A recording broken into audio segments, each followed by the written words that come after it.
any two point given x1 y1 x2 y2, any point C lies on AB or produce on AB, ঠিক আছে? any point C lies on AB or produced AB such that AC is to BC is given, then C divides AB in the ratio internally or externally. Internally or externally কখন হবে? যদি C পয়েন্টটা AB লাইনটার ভিতরে কোথাও থাকে, inside দা AB, ঠিক আছে? A R B এর মাঝে কোথাও রয়েছে।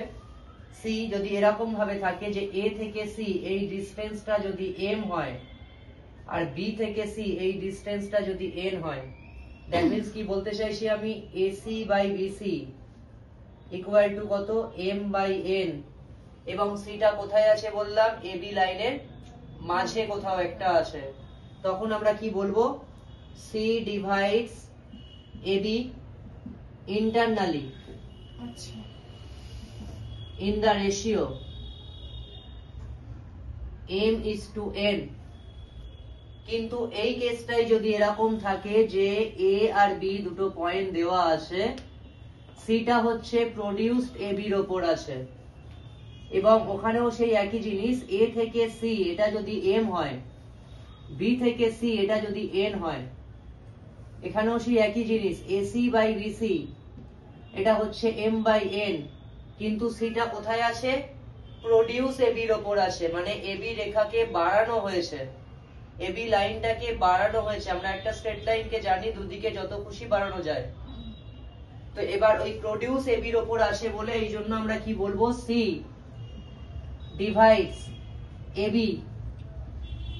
externally in the ratio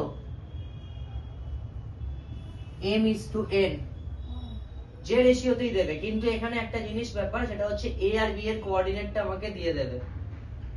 এবার যেটা বলার আছে সেটা হচ্ছে কি না, ধরা যাক P আর Q দুটো পয়েন্ট দেওয়া আছে এখানেও আগের মতনই, কিন্তু M একটা পয়েন্ট যেটা কি না পুরো PQ এর মিড পয়েন্ট। মিড পয়েন্ট মানে কি, P থেকে M যা ডিসটেন্স, M থেকে Q ডিসটেন্স কিন্তু সেম, মানে এটা যদি M হয় এটাও কিন্তু M ই হবে। দ্যাট মিন্স এখানে কি PM by MQ equal to কত, এখানে M by M, that means কত, 1:1, তার মানে রেশিওটা এখানে হচ্ছে 1:1। মিড পয়েন্ট যখন আমরা করব তখন কিন্তু রেশিওটা 1:1 হবে, এবং সেটা কিন্তু ইন্টারনালি হবে। এরকম কোয়েশ্চেন হবে যখন কি একটা সার্কেলের ডায়ামিটার দেওয়া থাকবে, ডায়ামিটারের দুটো এজ, বলবে সার্কেলের সেন্টার কি হবে, তখন কিন্তু এই জিনিসটাই লাগবে, মিড পয়েন্টটা।